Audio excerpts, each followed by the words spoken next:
चलिए देखिए, class 10th में आपको ये फिजिक्स से जितने सारे सब चैप्टर हैं, ठीक है, सभी चैप्टर से इसमें से ऑब्जेक्टिव प्रश्न लिया गया है। शॉर्ट क्वेश्चन आंसर जो होते हैं उस क्वेश्चन आंसर को इसमें लिया गया है पूरे ये क्लास में आपको, ठीक है। मतलब पूरे फिजिक्स का पूरा चैप्टर जो है आपको एक ही क्लास में पूरा खत्म। जितना 5 चैप्टर आपका फिजिक्स का है और 5 चैप्टर से जितने VVI प्रश्न है, ये क्रैश कोर्स से इसको बाहर रखा गया है। ये क्रैश कोर्स का सीरीज नहीं है, इसको क्रैश कोर्स से बाहर रखे। और एक इसके बाद और आएगा बायो का, उसको भी क्रैश कोर्स से हम बाहर रखेंगे। अच्छा, क्रैश कोर्स में हम इसको नहीं डाल रहे हैं। और क्रैश कोर्स में जो 2 को हम और डाल दें उसको भी हटाएंगे। किसको?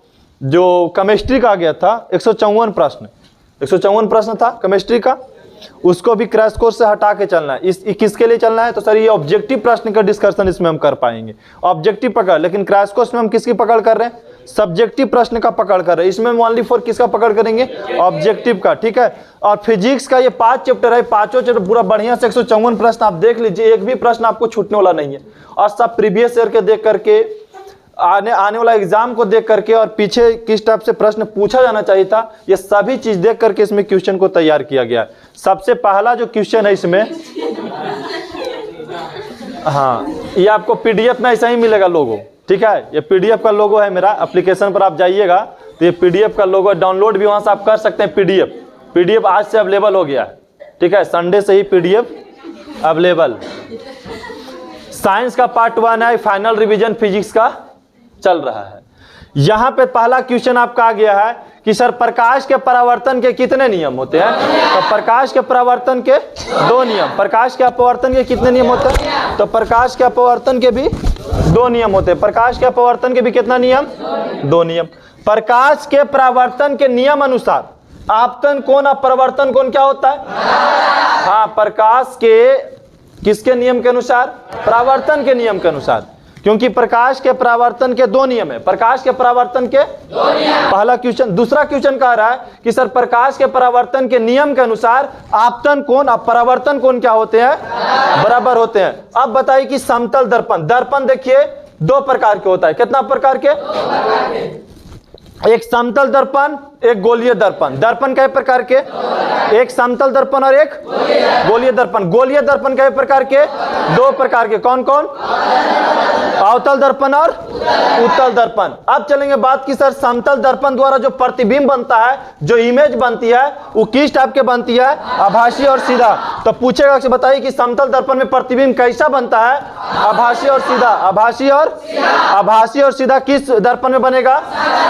समतल दर्पण में। अच्छा, समतल दर्पण का उपयोग हम कहां करते हैं? चेहरा देखने के लिए। किसके लिए? चेहरा देखने के लिए। समतल दर्पण का उपयोग चेहरा देखने के लिए।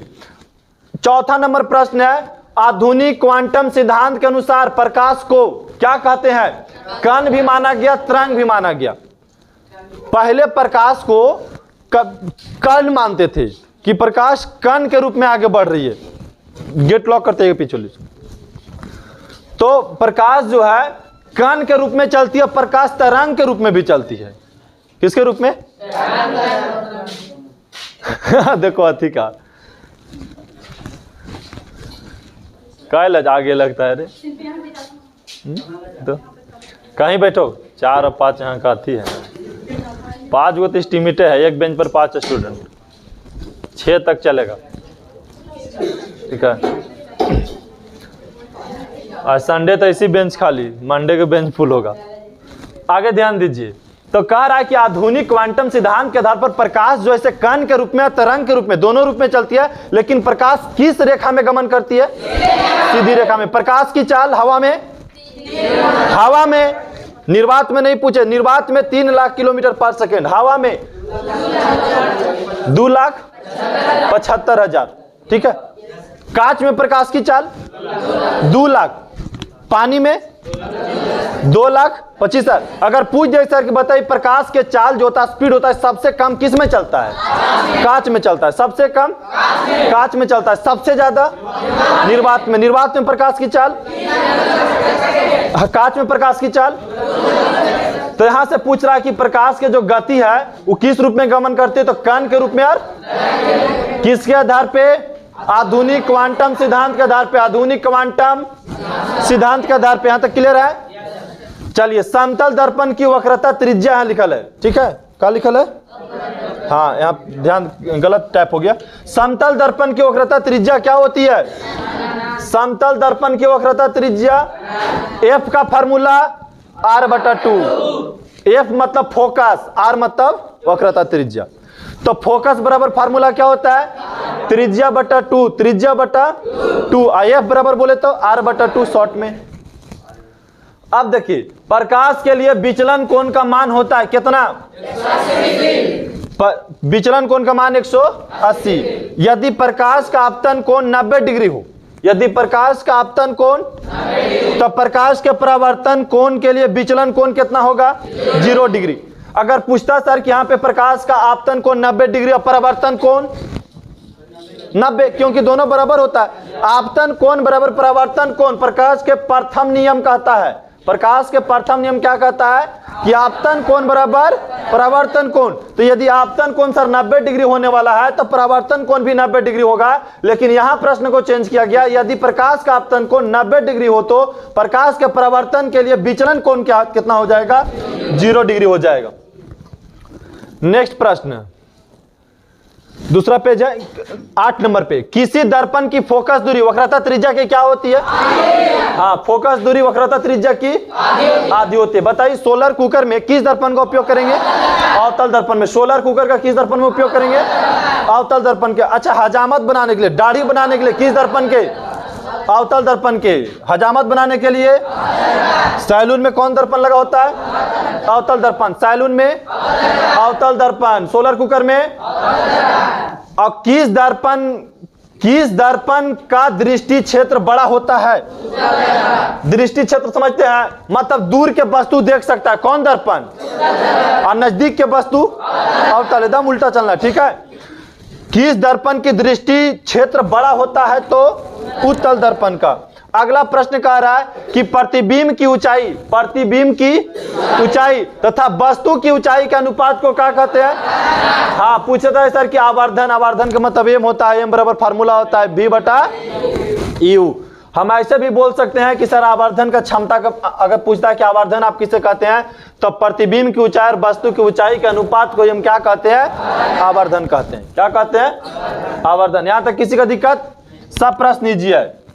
अगला करा है, गोलीय दर्पण की वक्रता त्रिज्या 40 सेमी है। गोलीय दर्पण की वक्रता त्रिज्या 40 सेमी है, तो उसकी फोकस दूरी क्या होगी? बताइए। हम लोग पहले ऊपर में ही पढ़ चुके हैं। क्या पढ़े हैं? कि किसी भी गोलीय दर्पण की जो वक्रता त्रिज्या होती है, वक्रता त्रिज्या मतलब r, वक्रता त्रिज्या मतलब r। यदि r सर 40 है तो फोकस होकर आधी होती है, मतलब 20। कितना हो जाएगा?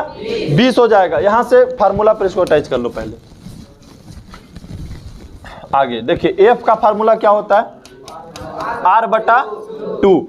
यदि मान ले जाए बाबू कि हमको दे दिया सर, हमसे एफ पूछा गया, आर दे दिया 40, तो 40/2 करेंगे, कट गया तो एफ बराबर कितना हो गया? हो सकता है आबर में हमको दे दिया कि सर फोकस 20 है, तो आर बताइए, तो बोलेंगे r/2। तिरछा तिरछी गुना करेंगे तो 40, आर बराबर 40। ये दोनों प्रश्न करीब करीब सेम हो गया। क्लियर? अगला प्रश्न क्या है? उत्तल दर्पण में किस प्रकार का प्रतिबिंब बनता है? आभासी और सीधा। उत्तल दर्पण में किस प्रकार के प्रतिबिंब बनेगा? हाँ, उत्तल दर्पण में आभासी और सीधा, और समतल दर्पण में आभासी और। तो कौन कौन दर्पण में आभासी और सीधा बनता है? समतल और उत्तल में। और इसी के तुरंत देखिए, दो को याद किए कि सर समतल और उत्तल में जो प्रतिबिंब बनता है आभासी और सीधा, आभासी और। तुरंत अवतल के बोलेंगे तो बोलेंगे कि आभासी छोड़ दिए, कौन चीज? वास्तविक और उल्टा। तुरंत वास्तविक और, जिसका आभासी बनता उसका सीधा, जिसका वास्तविक बनता उसका उल्टा।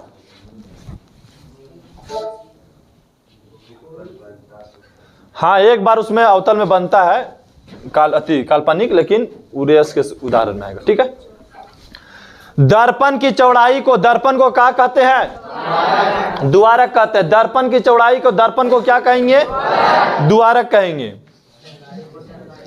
मोटर गाड़ी के चालक के सामने कौन सा दर्पण लगाते हैं? उत्तल दर्पण। अगर मोटर गाड़ी के चालक के सामने जो लगा रहता है उत्तल दर्पण, लेकिन गाड़ी के जो हेडलाइट होता है, हेडलाइट में कौन दर्पण? अवतल दर्पण। हेडलाइट में, सर्च लाइट में अवतल दर्पण, सर्च लाइट में, हजामत में अवतल दर्पण, सोलर कुकर में, गाड़ी के साइड मिरर, चेहरा देखने के लिए समतल दर्पण।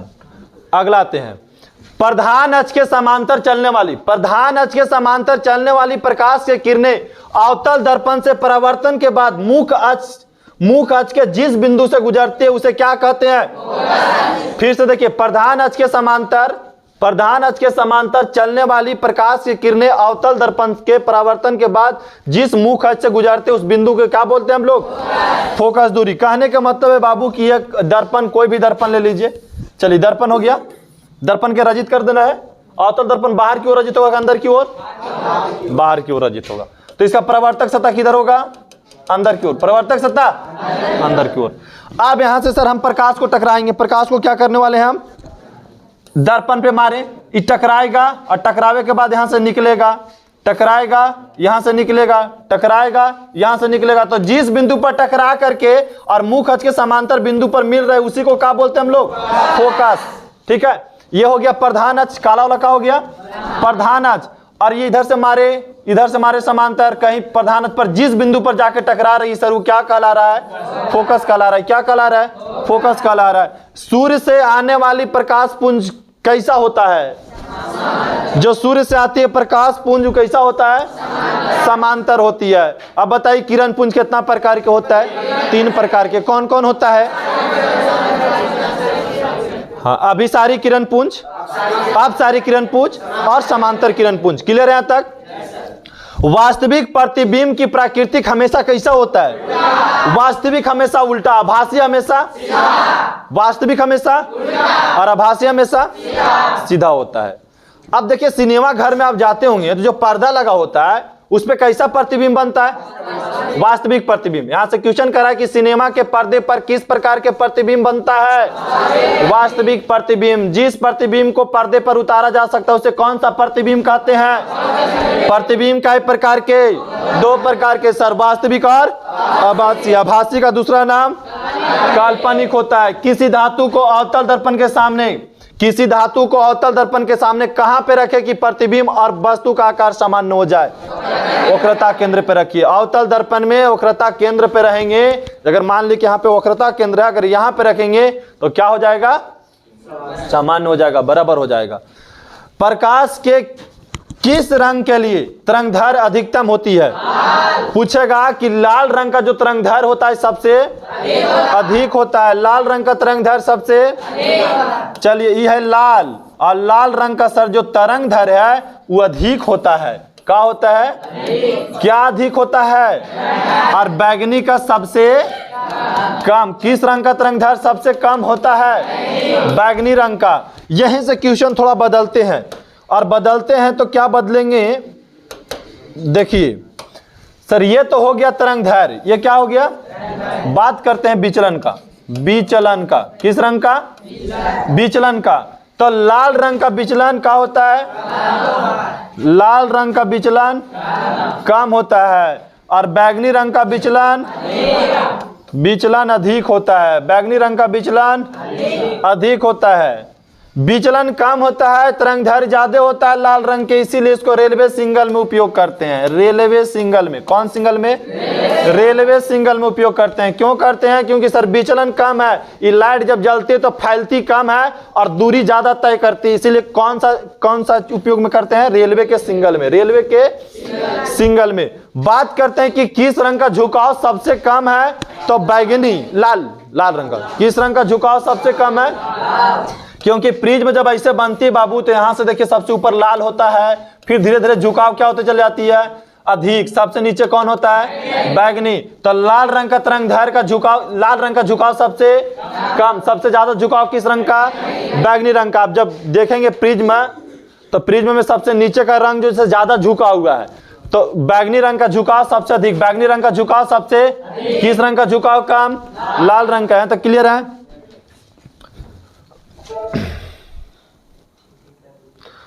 प्रकाश के किस रंग का, तो हो गया ना, ठीक। प्रकाश के किस रंग का तरंगदैर्घ्य न्यूनतम होता है, अभी तो हम लोग ऊपर देख लिए बैगनी। निर्वात में प्रकाश की चाल 3 लाख 3 × 10⁸ मीटर पर सेकेंड। यहां देखिए 8 नहीं लिखा पाए, ठीक है। 3 × 10⁸ मीटर पर सेकेंड। बोल सकते हैं कि सर इसको 3 लाख भी बोल सकते हैं। 3 × 10⁸ का मतलब क्या होता है? 3 लाख किलोमीटर, हाँ, पर सेकेंड। इसको देखो, यहां देखिए 3 × 10⁸ मीटर पर सेकेंड। तो इसका मतलब होगा सर कि देखिए 3 पर का 0, 1 2 3 4 5 6 7 8 0 मीटर, और नीचे का हो गया सेकेंड।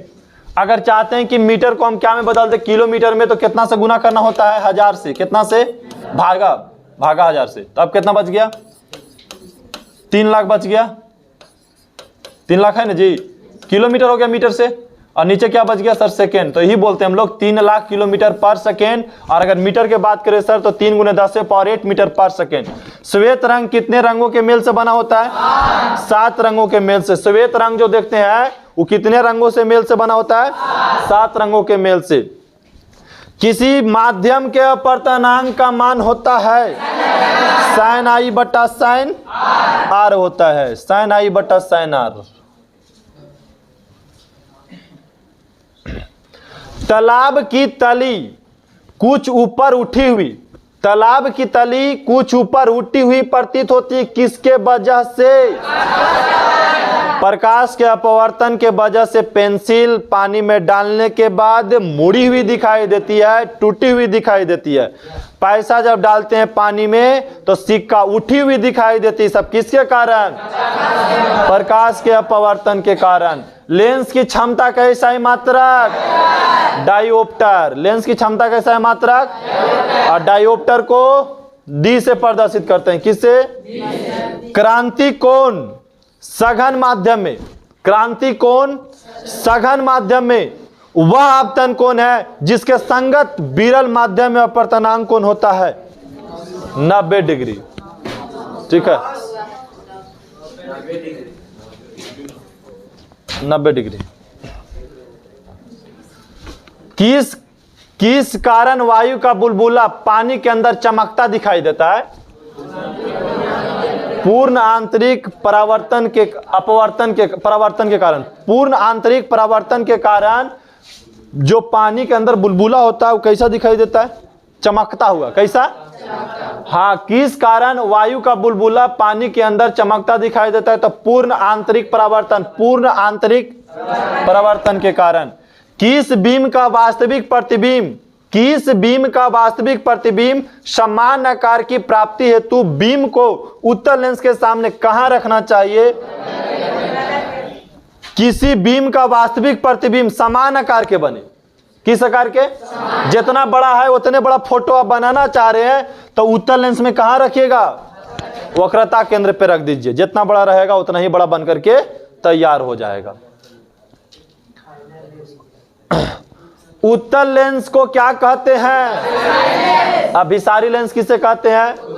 अवापसारी लेंस, अवतल लेंस का। मतलब जो भी कंफ्यूजन क्वेश्चन था ना, सबको एक जगह किए हैं। ठीक है, अब मान लीजिए इसको हम लोग दूसरा जगह पढ़ते, इसको दूसरा जगह पढ़ते, कंफ्यूजन रह ही जाता। एक साथ रहता है तो कंफ्यूजन बहुत कम हो जाता है ऑटोमेटिक अपने आप, कि किसको अपसारी कहते हैं, किसको अभिसारी कहते हैं। तो उत्तल लेंस को अभिसारी और अवतल लेंस को अपसारी लेंस कहते हैं। उत्तल लेंस की क्षमता हमेशा क्या होती है?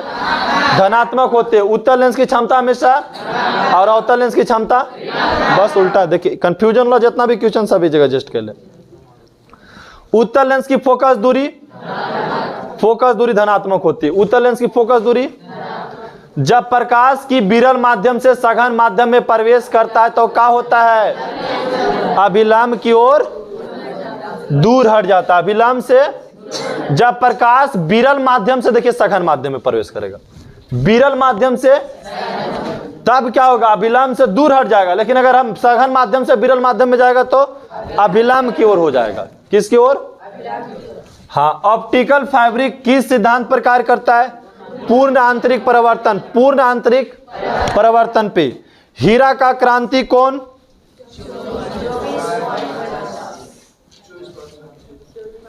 हीरा का अपवर्तनांक 2.42 2.42 किसका? हीरा का अपर्तनांक 2.42 होता है। और हीरा जो है इसे कार्बन का अपरूप है कार्बन का। अच्छा, कार्बन के एक और अपरूप कौन है? ग्रेफाइट। ग्रेफाइट का होता है कठोर होता है, नहीं मुलायम होता है, और हीरा जो होता है कठोर होता है। हीरा जो है विद्युत का कुचालक है और ग्रेफाइट विद्युत का सुचालक है। ठीक है, विद्युत का सुचालक है। हीरा जो होता है ना वो अंधेरों में भी चमकता है। हीरा अंधेरों में भी चमक सकता है, पर ग्रेफाइट अंधेरों में नहीं चमकता। जो धूसर टाइप का होता है उसका कलर जो होता है ग्रेफाइट का, और हीरा जो होता है चमकदार होता है। ठीक है, पेंसिल में ग्रेफाइट का बना होता है वो। पेंसिल के अंदर जो पार्ट, लकड़ी छोड़ दीजिए, अंदर के पार्ट को देखेंगे जिससे लिखते हैं आप, वो ग्रेफाइट का होता है। ठीक है, ग्रेफाइट का बना होता है। हीरा को कभी प्रकाश की जरूरत नहीं होता है, ऐसे भी चमकता है। समझ गया? हीरा के कभी प्रकाश की जरूरत नहीं चमकने के लिए, वो ऑटोमेटिक चमकता है। इसलिए जिंदगी में हीरा की तरह बनो कि प्रकाश की जरूरत नहीं पड़े, खुद चमकते रहो। नहीं, उसके लिए बहुत मेहनत करना पड़ता है खुद चमकने के लिए। अब नीतीश ने मत चमको, उसको पता है होटल पर गेला के बाद उस सबके नाम का धराया है, सलेंसर को नाम धरा है सीक्रेट के, कि दूसर कोई समझ ही नहीं सकता है। टीचर उचर जाएगा तो गुड्डू सलेंसर थोड़ा साइड कर लो, तो फिर सलेंसर ही सब बातें कर रहा है। और खैनी की सबके नाम अलग है, और लपड़ थप्पड़ रखा है।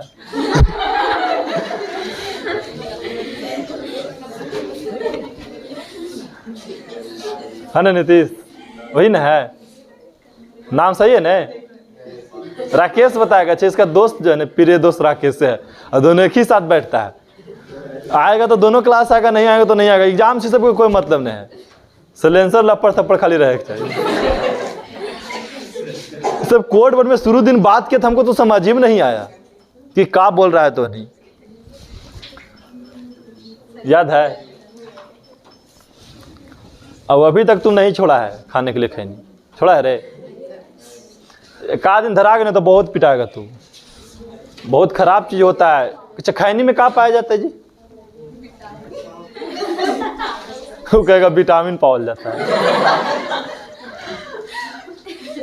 विटामिन दूध में मिलता है, प्रोटीन। फेफड़ा को गला देगा, फेफड़ा को। सिगरेट जो होता है वो फेफड़ा को प्रभावित करता है। ठीक है, हमारा शरीर का उत्सर्जन अंग कौन है? किडनी है। उत्सर्जन अंग किडनी। और कौन है एक?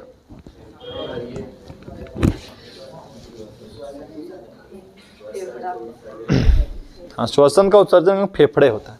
ठीक है, ये दो मुख्य अंग है जिससे उत्सर्जन होता है। और अगर हम इसी को इफेक्ट कर देंगे, प्रभावित कर देंगे, तो कई प्रकार की बीमारियां भी उत्पन्न हो सकती है। ये बहुत जरूरी है स्वास्थ्य के लिए।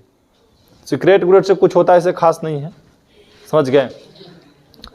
सिगरेट जब पिए से होता है कुछ, देखो चेक करके, उसको तो कुछ होना नहीं पी लिए, मान लीजिए तो धुआं है, तो औसी और बढ़िया आग देकर चल जाओ और धुएं पी लो। सिगरेट के काले धुआं लेते रहेगा। चल चूल्हा जगह जितना धुआं लेना, एक बार पूरा गेउठा लगा लो और पूरा जितना धुआं लेना, नाक मुंह सब ले लो, अगर बात फिर चल दो, जितना टान टान लो पूरा एक ही बार। समझ गए? बाद में ना यथी खांसी पे बहुत टीबी नाम का बीमारी भी होने का डर होता है। जब खांसी हो जाएगा तो ठीक है नहीं होगा, फेफड़ा को प्रभावित कर देता है। ठीक, टीबी हो जाएगा फिर कभी इलाज नहीं है, बहुत कम इलाज है टीबी का। टीबी, कैंसर, ये सब का इलाज बहुत कम है भारत में, और परेशान रहेगा जिंदगी भर।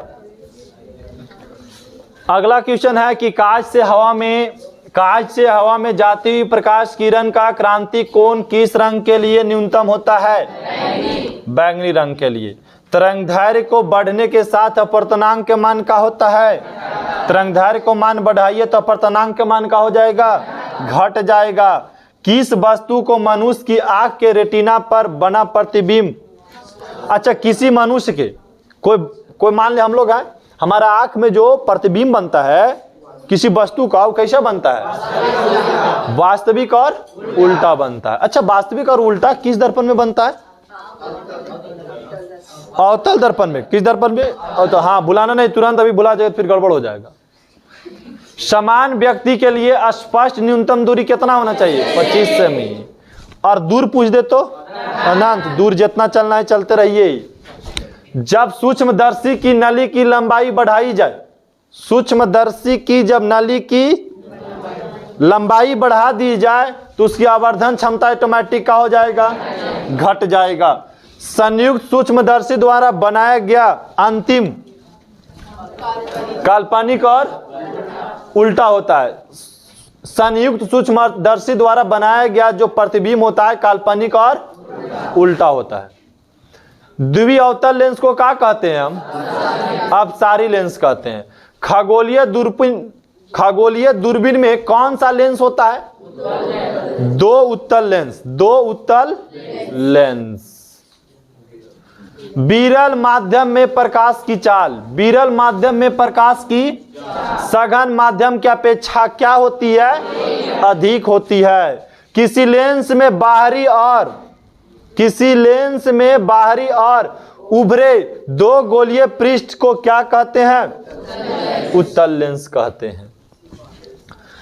उत्तल लेंस किसे कहते हैं? उसका डिफिनेशन भी रखिएगा तो कंप्लीट हो जाएगा। ठीक है। प्रकाश तरंग किसका उदाहरण है? विद्युत चुंबकीय तरंग का। विद्युत चुंबकीय प्रकाश से किरणें गमन करती है। सर्च लाइट में कौन दर्पण? अवतल दर्पण। जिस वस्तुओं में स्वयं प्रकाश उत्सर्जित होता है उसे क्या कहते हैं?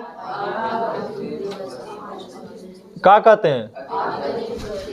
जिसमें स्वयं प्रकाश, जैसे सूर्य है बबुआ, सूर्य में प्रकाश ऑटोमेटिक उत्सर्जन हो रहा है तो उसको क्या कहेंगे? दीप्त वस्तु कहेंगे। क्या बोलेंगे? या प्रदीप्त वस्तु बोलेंगे। दीप्त या प्रदीप्त। ये पेन क्या है? दीप्त है या अदीप्त है? अदीप्त है। ये पेन में प्रकाश उत्सर्जन नहीं हो रहा है ऑटोमेटिक। जलती हुई मोमबत्ती दीप्त, जलती हुई मोमबत्ती और बंद मोमबत्ती अदीप्त। हवा में प्रकाश की चाल 2,75,000। तारे काहे टिमटिमाता है? प्रकाश के अपवर्तन के कारण तारे क्या होते हैं? टिमटिमाते हैं। मतलब कभी दिखाई देना, कभी नहीं दिखाई देना। प्रकाश तरंग की प्राकृतिक होती है अनुप्रस्थ। प्रकाश तरंग की प्राकृतिक क्या होती है? दो वक्रीय पृष्ठ से धीरे धीरे ठोस माध्यम को क्या कहते हैं? गोलीय लेंस। दो वक्रीय पृष्ठ से धीरे धीरे ठोस वाले माध्यम को क्या कहेंगे? गोलीय लेंस। लेंस की केंद्रीय बिंदु को क्या कहते हैं? प्रकाशीय केंद्र। क्या बोलेंगे? प्रकाशीय केंद्र किसे कहेंगे?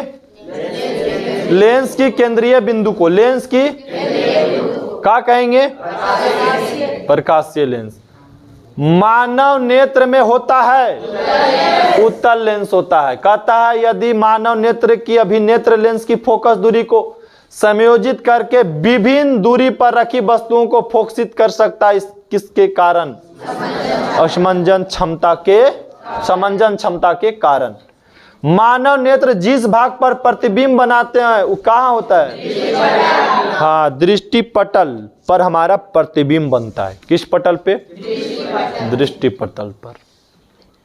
समान दृष्टि को व्यक्त करने के लिए स्पष्ट न्यूनतम दूरी कितना होती है? 25 सेमी होता है। कितना होता है? 25 सेमी। अगला प्रश्न है, अभिनेत्र लेंस की फोकस दूरी में, ठीक है, अभिनेत्र लेंस की फोकस दूरी में परिवर्तन किया जाता है कौन सी? पक्ष मापी द्वारा। प्रकाश के किस रंग के लिए तरंगदैर्घ्य अधिक होती है? प्रकाश के किस रंग के लिए तरंगदैर्घ्य सबसे अधिक होती है? किस रंग के?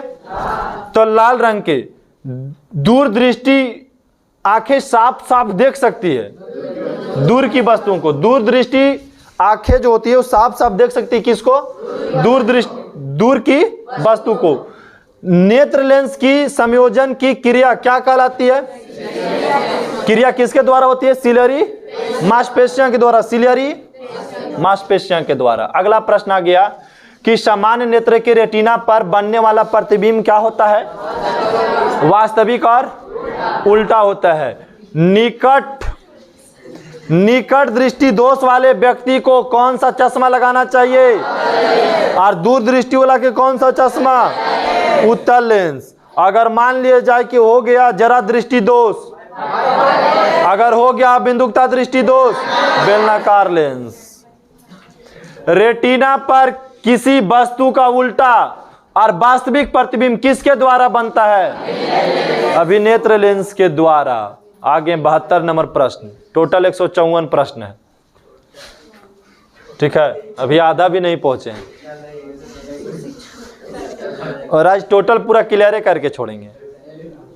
अभी कितना टाइम हुआ है? विद्युत सिग्नल किसके द्वारा मस्तिष्क तक पहुंचता है? द्विक तंत्रिकाओं के द्वारा। कभी कभी कुछ व्यक्ति के नेत्र के क्रिस्टलीय लेंस दूधिया तथा धुंधला हो जाता है, तो उसको क्या बोलते हैं हम लोग? मोतियाबिंद कहते हैं। चलिए, किसी प्रिज्म में आपतित किरण, किसी प्रिज्म में आपतित किरण, पहले पढ़ दो तब तक। हेलो जी जी,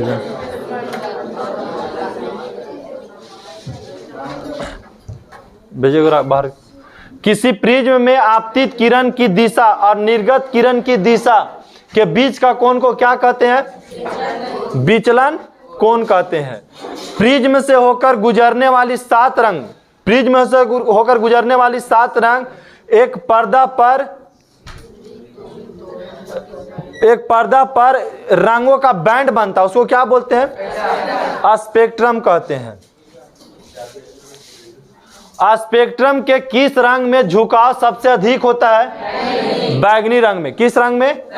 स्पेक्ट्रम के किस रंग में झुकाव सबसे अधिक होता है? तो बैगनी रंग में। स्पेक्ट्रम के किस रंग में झुकाव सबसे कम होता है? लाल रंग। ये तो ऊपर वाले प्रश्न हम लोग देख चुके हैं। ठीक है, अंतरिक्ष यात्रियों का आकाश के रंग कैसा दिखाई देगा? काला। कैसा? काला। ऊपर से देखिएगा तो काला।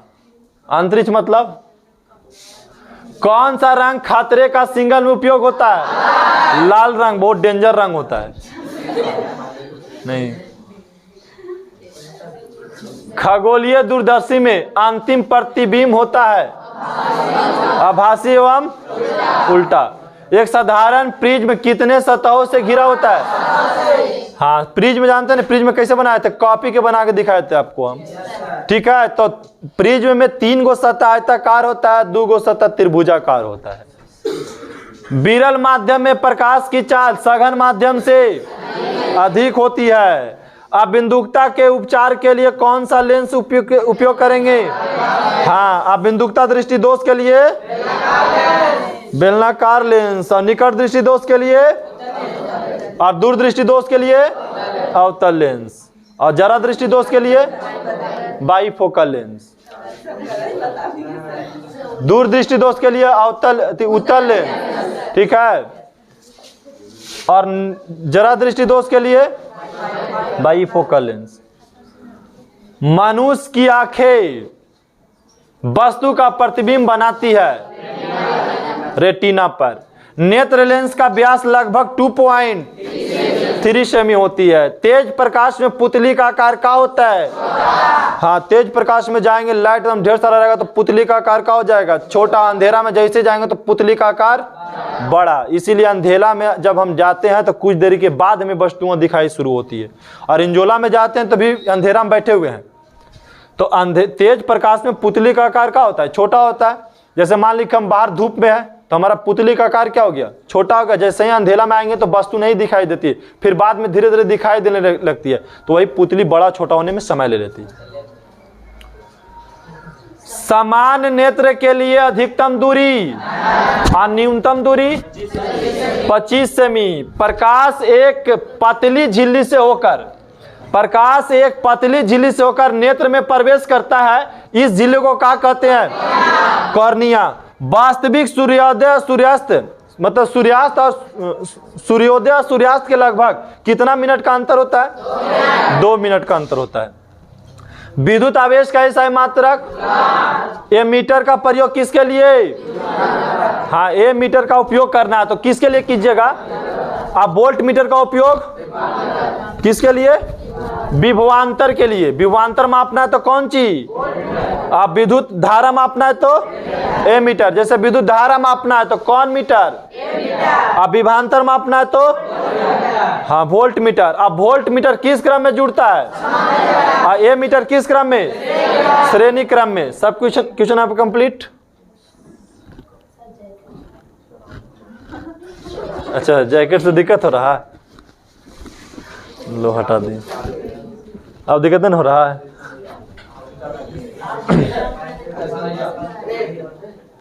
इधर से पढ़ाए उधर से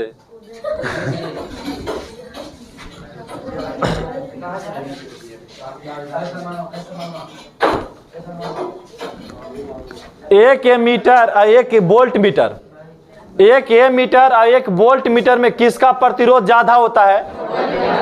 हाँ एगो ए मीटर ले लीजिए एगो वोल्ट मीटर ले लीजिए। ए मीटर और वोल्ट मीटर में किसका प्रतिरोध ज्यादा होगा। अच्छा प्रतिरोध कैसा है मात्रक ओम। प्रतिरोधकता के ओम मीटर। प्रतिरोधकता के लेंस के क्षमता डायोप्टर। विद्युत विभव का मात्रक वोल्ट। विद्युत विभव का मात्रक वोल्ट होता है। विद्युत का सबसे अच्छा चालक कौन है चांदी। अच्छा चालक चांदी। लघु पथन के समय परिपथ में विद्युत धारा का मान बहुत अधिक बढ़ जाता है। विद्युत बल्ब के तंतुओं का निर्माण किससे होता है। हाँ विद्युत बल्ब में जो तंतु बना होता है किसका बना होता है टंगस्टन का बना होता है। विद्युत धारिता का मात्रक क्या होती है फैराडे। क्या होता है फैराडे। किसका विद्युत धारिता का मात्रक मतलब इलेक्ट्रिसिटी कैपेसिटर का जो मात्रक होता है फैराड में होता है। धात्विक चालक को ताप बढ़ाने की उनकी प्रतिरोध क्या होता है।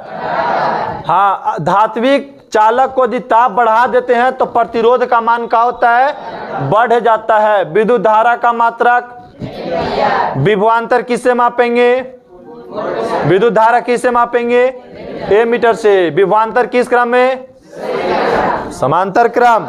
ए मीटर किस क्रम में श्रेणी क्रम। तुरंत तुरंत किसे बुलाते हैं जी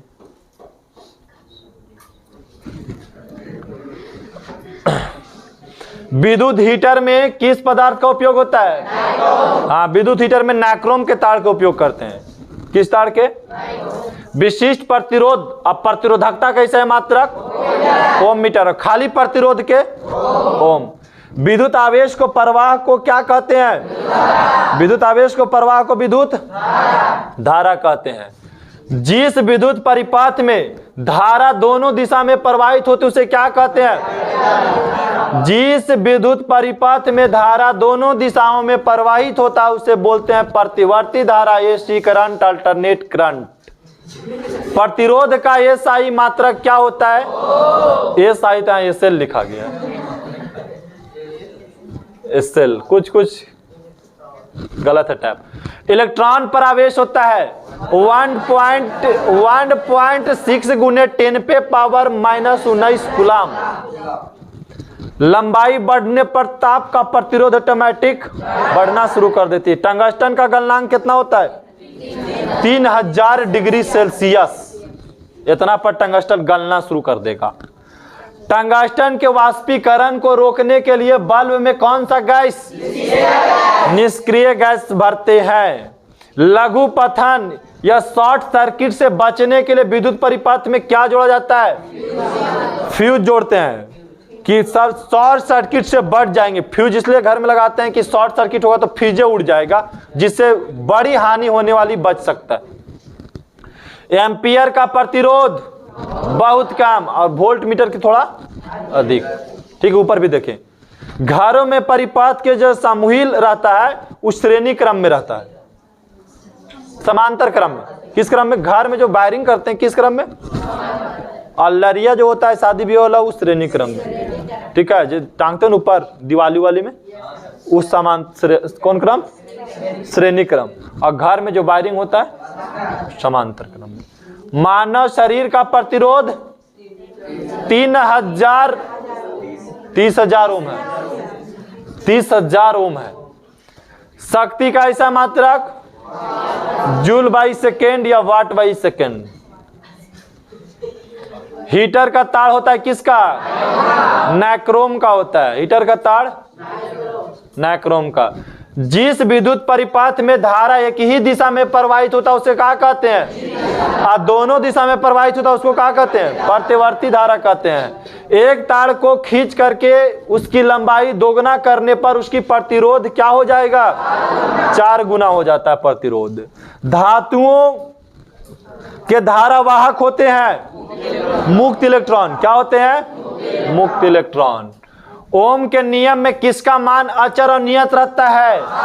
ताप का। 1 HP का मान, HP का मतलब हॉर्स पावर, ठीक है। HP का मतलब कभी कभी लिख दे सर 1 हॉर्स पावर का मान 746 वाट।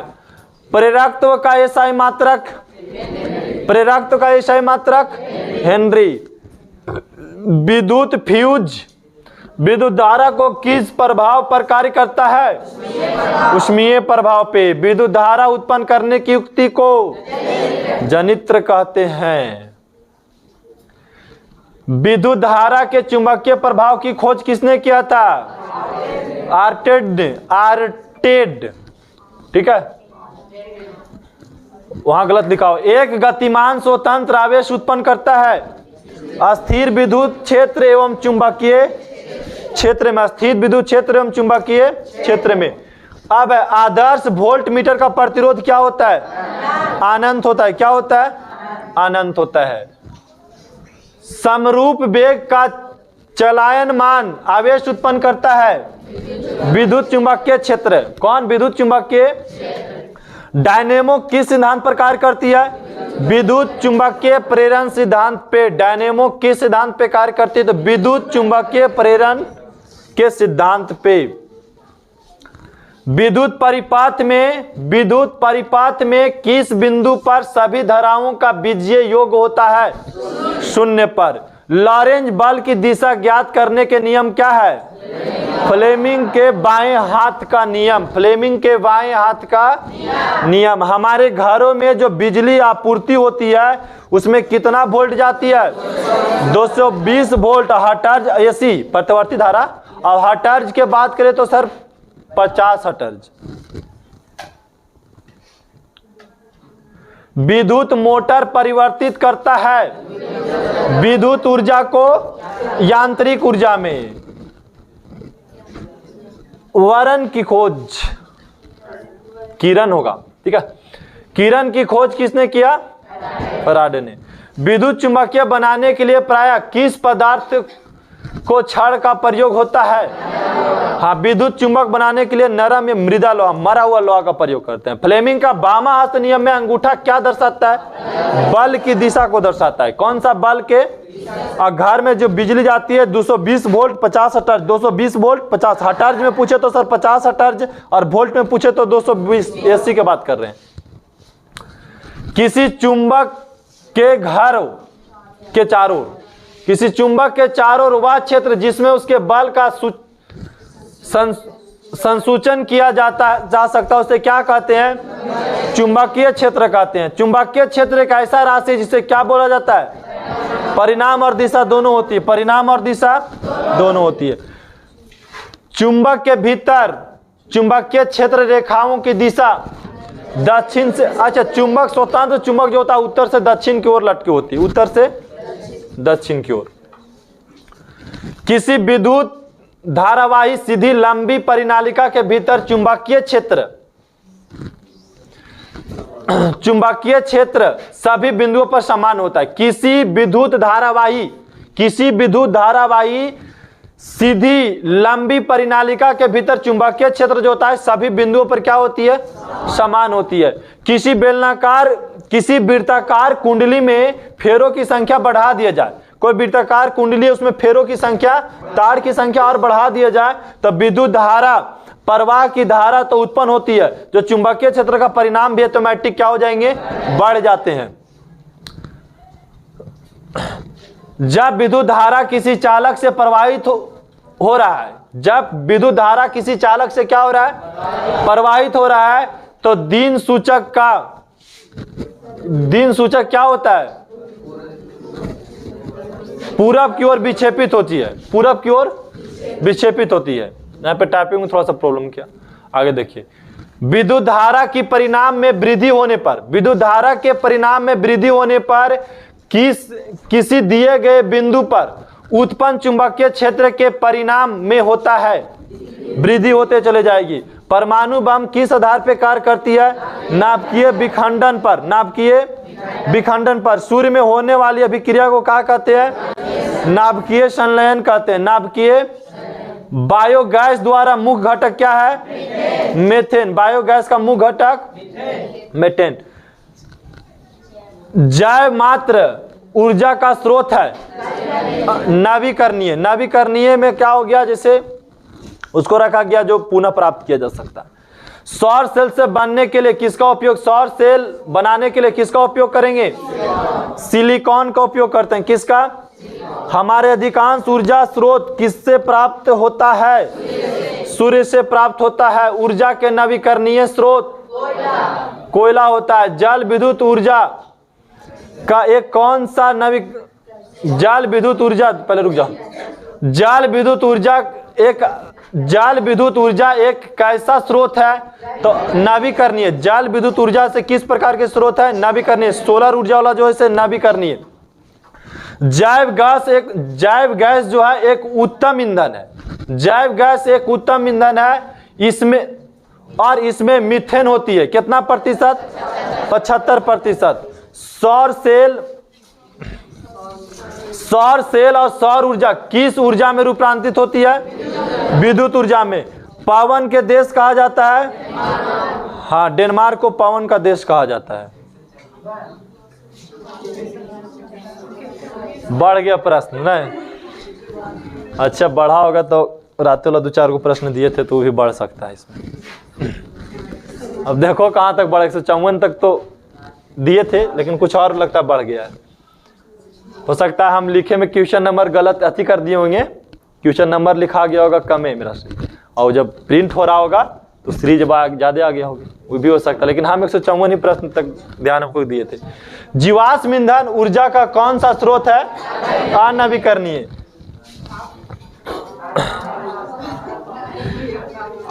काकरापार नाभिकीय विद्युत संयंत्र किस राज्य में स्थित है? गुजरात में। कायगा नाभिकीय विद्युत संयंत्र किस राज्य में स्थित है?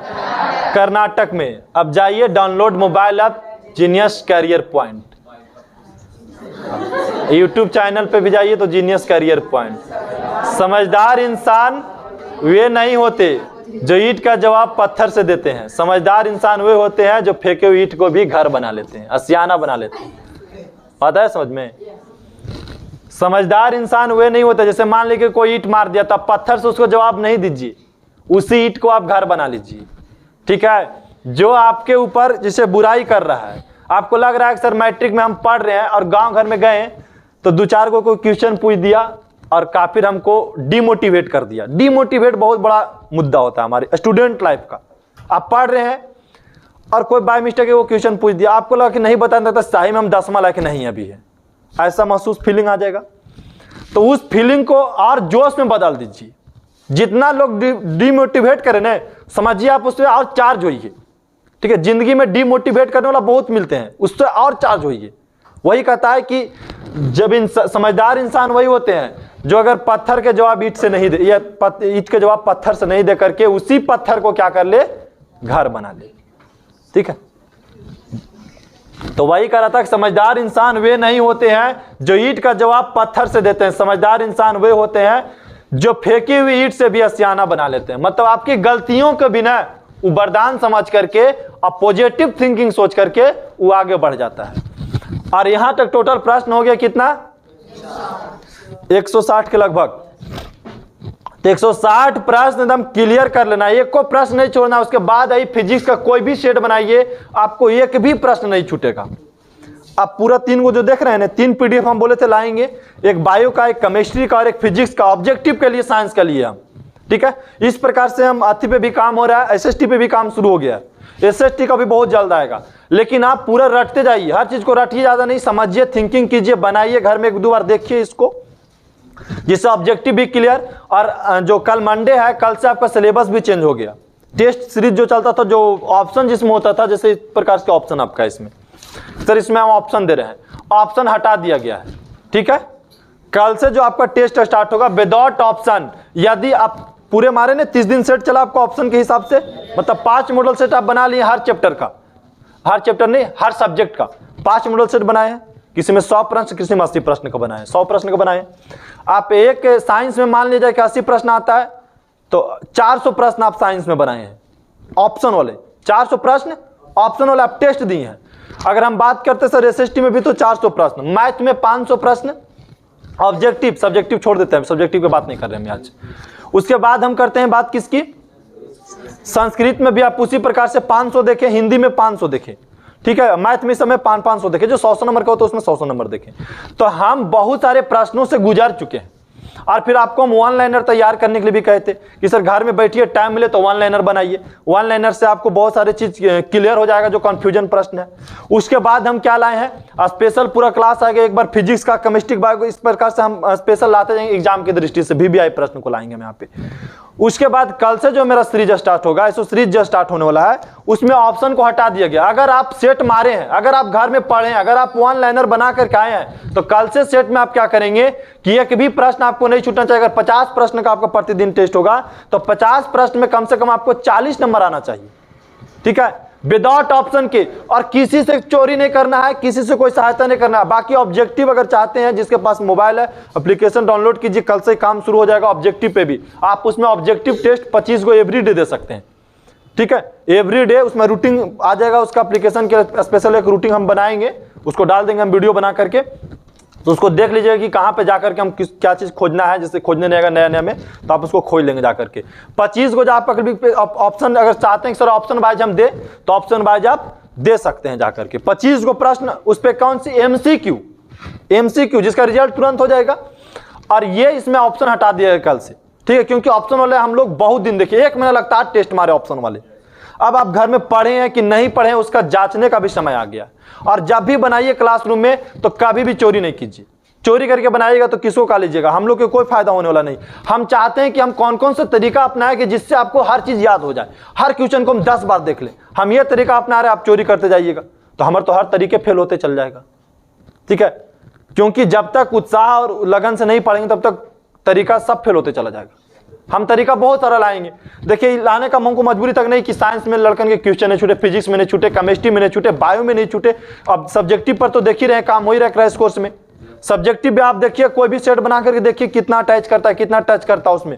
अब कोई भी सेट को उठाइए, नहीं छूटेगा, 20 नहीं छूटेगा। अभी मेरे पास और है, अभी तो 18 को क्रैश कोर्स का वीडियो गए है। अभी कितना बच रहा है मेरे पास, अभी 27-28 को बच रहा है, मतलब अभी आधा बच रहा है हमको, आधा से भी ज्यादा, 30 को के आसपास।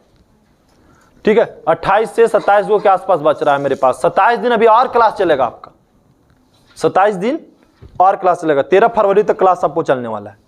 ठीक है, लास्ट 13 फरवरी तक क्लास चलने वाला है आपका, जिसमें 1-2 दिन फेस्टिवल जैसे 26 जनवरी गायब होगा, लेकिन 26 जनवरी का हम लोग आएंगे क्लास 3 बजे से। ठीक है, वो एकदम जबरदस्त और क्रांतिकारी क्लास होगा उस दिन।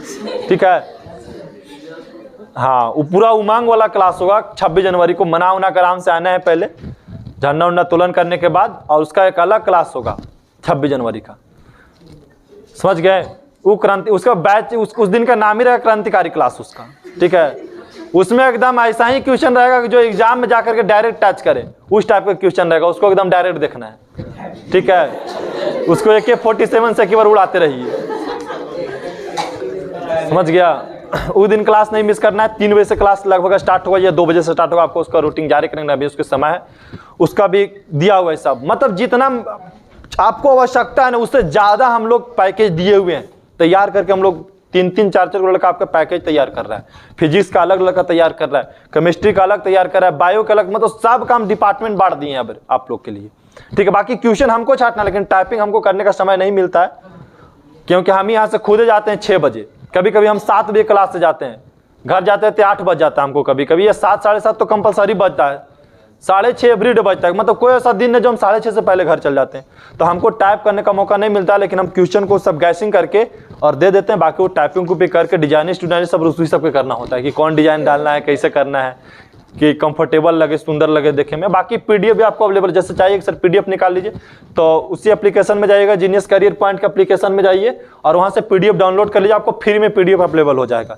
ठीक है, इंस्टाग्राम पर भी पीडीएफ अवेलेबल है। ये इंस्टाग्राम आप जानते हैं, जिसको निकालना होगा तब प्रिंट भी निकाल लीजिए, जैसे इस पेज में कैसे होता है उस प्रकार से पेज में निकालिए। कितना पेज है? 22 पेज है आपको, तो 22 रुपया खर्च लगेगा आपको। ठीक है, 1 रुपये पेज निकलता है शायद प्रिंट, तो 22 रुपये में आप निकाल लीजिए, आराम से घर में भी बैठ करके पढ़ सकते हैं। या फिर आराम से उतारना है तो आप उतार भी सकते हैं, लेकिन उतारने से कुछ नहीं होगा जब तक उसको हम घर में मेहनत नहीं करें, उस पर हम टाइम नहीं देंगे तो उतारने से कोई फायदा नहीं है। और उतारने का समय अब नहीं रहा है, अब एकदम हाईटेक रिवीजन की आवश्यकता है एकदम। ठीक है, जितना जोश के साथ रिवीजन कीजिए, जितना ज्यादा रिवीजन पर टाइम दीजिए आप, तभी आपको फायदा करने वाला है। फालतू के टाइम बर्बाद करने से कोई फायदा है नहीं। और एब्सेंट हम बार बार रिक्वेस्ट कर रहे हैं कि एब्सेंट नहीं होइए। देखिए आज जो स्टूडेंट आए वो कल नहीं आ रहे हैं, कल आ रहे हैं, आज नहीं आ रहे। अब लास्ट समय आपका चल रहा है, एब्सेंट होइएगा, फिर बाद में कहेगा सर वहाँ हम लोग क्लास गए, अच्छा नंबर नहीं है, तो उसका रिस्पॉन्स हमारे पास नहीं है। जितना हम दे रहे हैं उतना आप चले जाइए कि किसी भी कोचिंग में उतना पैकेज को उपलब्ध किया होगा, तो ये इतना सुविधा दिया होगा पीडीएफ का, हर चीज का आपको इतना प्रोवाइड नहीं किया गया। क्रैश कोर्स का अलग से, सब्जेक्टिव रिवीजन अलग से, हर प्रकार के रिवीजन आपको दे रहे हैं। उसके बाद भी अगर आप अच्छा नंबर नहीं लाइएगा, इतना अगर हम पिछला बैच में देते तो और अच्छा नंबर रहता। ठीक है, इतना हम पिछला बैच में नहीं देते कांस्टेंट, इस बार सबसे ज्यादा दे रहे हैं। ठीक है, और ज्यादा 1 महीना और ज्यादा देंगे हम। 1 महीना आपके ऊपर बहुत सारा फोकस होगा, हर बैच को हम रोक करके गति शुरू कर रहे हैं। तो इस पे आप हम लोग से ज्यादा आप मेहनत कीजिए। टीचर से अगर दुगना मेहनत शुरू कर दीजिएगा ना, तो फिर 400 नंबर लोग के लगेगा कि आसानी से आ गया। 400 नंबर मायने नहीं रखेगा आपके लिए। 400 एकदम जीरो लेवल के मायने रखिए, आप 450 नंबर के आसपास पहुंच सकते हैं। खाली बस क्रैश कोर्स का एक भी वीडियो नहीं छोड़ना, एक भी प्रश्न को नहीं छोड़ना है आपको। ठीक है, 450 बहुत बड़ा चीज नहीं होता है, बहुत बड़ा थी नहीं होता। और हम ही नहीं कि अनथाई बहुत सारा क्वेश्चन दे रहे हैं, बहुत सारा क्वेश्चन भी आपको नहीं दे रहे हैं। एक दिन में 15 प्रश्न दे रहे हैं, वो भी सप्ताह में 3 दिन उसका क्लास आ रहा है। बाकी मैथ रेगुलर रिवीजन चल रहा है, मैथ में भी आपको कोई दिक्कत होगा नहीं। और बाकी अगला संडे जो हमारा आएगा वो 2011 से लेकर के 2021 तक के प्रीवियस ईयर प्रश्न मैथ से निकालेंगे हम लोग। 2011 से लेकर के 2021 तक के जितना प्रीवियस ईयर प्रश्न पूछा गया है, ठीक है, जितना प्रश्न इंपॉर्टेंट है, सबको हम लोग देख लेंगे कि प्रीवियस ईयर कैसे पूछा था, कौन साल प्रश्न कैसा पूछा। उस सभी प्रश्न को हम लोग अगला संडे के देखेंगे। अगला संडे सबसे लॉन्ग क्लास होने वाला है। ठीक है, जो अगला संडे आने वाला है वो 12 घंटा या 11 घंटा का क्लास होने वाला होगा। ठीक है, पूरा 10 साल होता है, 2011 से लेकर 2021 10 साल होता है, और 1 साल पे 1 घंटा टाइम देंगे हम लोग। ठीक है, एक सेट होता है ना, एक सेट मॉडल सेट, तो एक सेट पर हम लोग 1 घंटा का टाइम देंगे और सब क्वेश्चन को नहीं देखेंगे। जो क्वेश्चन इंपॉर्टेंट है, जो क्वेश्चन बहुत ज्यादा जरूरी है, उसी क्वेश्चन की हम बात कर रहे हैं। तो 11 घंटा क्लास, 12 घंटा का क्लास हम दे पाएंगे अगला संडे को, तो उसको भी मिस नहीं करना। संडे तो आप मिस कीजिए नहीं, क्योंकि संडे एकदम स्पेशल आता है। ठीक है, और अगर आप लापरवाही कीजिएगा तो आप ही का नंबर कमेगा। समझ गए? पढ़ाई में लापरवाही नहीं, जिंदगी में हर चीज करो, पढ़ाई के साथ कभी भी खेल नहीं करो, पढ़ाई के साथ कभी भी लापरवाही नहीं करो। जिंदगी में कुछ करो या मत करो, लेकिन पढ़ाई के साथ लापरवाही नहीं करो। जो भी पढ़ाई के साथ लापरवाही कहना, उसका जिंदगी बर्बाद होते हम लोग आंखों से देख रहे हैं। इसलिए पढ़ाई से लापरवाही नहीं, और कमजोर है तो नर्वस भी नहीं होना है। सर कमजोर है कोई बात नहीं, मेहनत तो कर सकते हैं हम, कमजोर है कोई दिक्कत नहीं। हम तो बार बार कहते हैं कि जो लड़के कमजोर हैं, जिनको याद नहीं होता है, भाई आप दुगना मेहनत करो, दुगना भी नहीं हो रहा तो तिगुना करो, जितना जरूरत है उसको करो। और तरीका भी बताएं कि सर याद कैसे करना है, हम क्वेश्चन का रिवीजन कैसे कर पाएंगे, हमें बहुत दिन तक याद कैसे रह पाएगा, इस पे भी आपको हम बड़े विस्तार से पीछे वाला भी क्लास में हम बता दिए थे कि हमको याद कैसे करना है। जैसे यही प्रश्न आपका आ गया, सर हम ये प्रश्न को कैसे याद कर पाएंगे, तो यह प्रश्न आ गया कि सर जीवाश्म ईंधन ऊर्जा का कौन सा स्रोत है। तो हम वन लाइनर पहले बनाएंगे सबसे पहले कि जीवाश्म ईंधन अनवीकरणीय स्रोत है। जीवाश्म ईंधन ऊर्जा के अनवीकरणीय स्रोत है। हम एक बार कॉपी में लिख लिए, एक बार तो लिखे, एक बार पहले पढ़े होंगे तब एक बार कॉपी में लिखे होंगे, 2 बार तो वही हो गया हमारा। पूरा हम लिखने के बाद क्या करते हैं, मॉर्निंग में अगर समय मिला आपके पास 4 बजे उठिए, कम से कम 4 से 5 बजे उठिए, 6 बजे उठना 6 बजे उठिए। जब नींद टूटता है आप उठिए मॉर्निंग में। सबसे पहले आपको ध्यान रखना है कि सर मॉर्निंग में हमको एक ही काम करना है कि जो रातें हम लिखे तो उसको पढ़ लेते हैं, उसके बाद दिनचर्या शुरू होगा, दिन शुरू होगा। दिनचर्या मतलब दिन शुरू होगा, उसके बाद बात है समझ में। तो हम तभी शुरू करेंगे आगे का दिन जब हम इसको पूरा पढ़ लेते हैं, और मार्कर हेडलाइटर से मार्कर, पेन, जो भी आपके घर में मिल जाए उससे उसको कलर कर करके आगे पढ़ना। इससे क्या होगा कि हम प्रश्न को पढ़े हैं, प्रश्न को ज्यादा आकर्षित करके ध्यान दें। कलर पेन मारेंगे तो आपका मन जो इधर उधर रहेगा वो डायरेक्ट उसी प्रश्न पे फोकस हो जाएगा। तो इस टाइप से जब आप पढ़ेंगे तभी जाकर के आप सक्सेस हो पाएंगे, क्योंकि लापरवाही के साथ नहीं पढ़ना। एब्सेंट तो एकदम नहीं लीजिए। सर 30 दिन आना है आपको, आज कितना तारीख हो गया, 9 दिन, 30 दिन आपका क्लास चल पाएगा। समझिए मुख्य रूप से जितना दिन क्रैश कोर्स बोले 45 से चल पाएगा, उसी दिन क्लास ब्लॉक हो जाएगा जिस दिन 45 वीडियो मेरा पूरा हो जाएगा क्रैश कोर्स का। ठीक है, जिस दिन 45 गो वीडियो क्रैश कोर्स का पूरा कंप्लीट हो जाएगा उसी दिन क्लास आपका बंद हो जाएगा। समझ गए? तो आपको एक दिन भी क्लास मिस नहीं करना। मात्र बोल रहे हैं 30 दिन से 28 दिन आपको आना है क्लास, उसमें भी आप एब्सेंट रहते हैं, उसमें भी लापरवाही कीजिएगा तो फिर कैसे होने वाला है, काम तो चलने वाला है नहीं। तो इसलिए लापरवाही नहीं करना है और ये प्रश्न को जैसे भी रिवीजन करना है, रिवीजन करके आना है अगला दिन एकदम।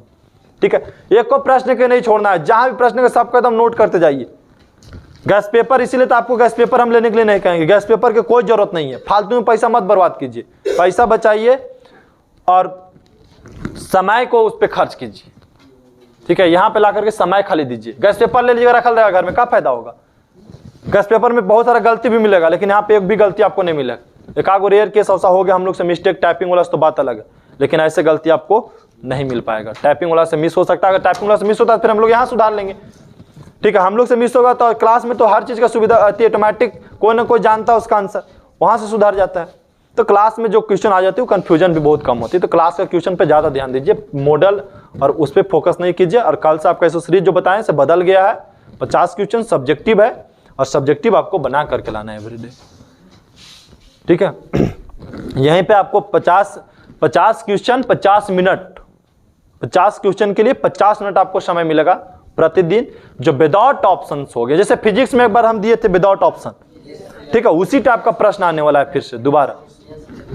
समझ गए? चलिए ठीक है, लास्ट कीजिए।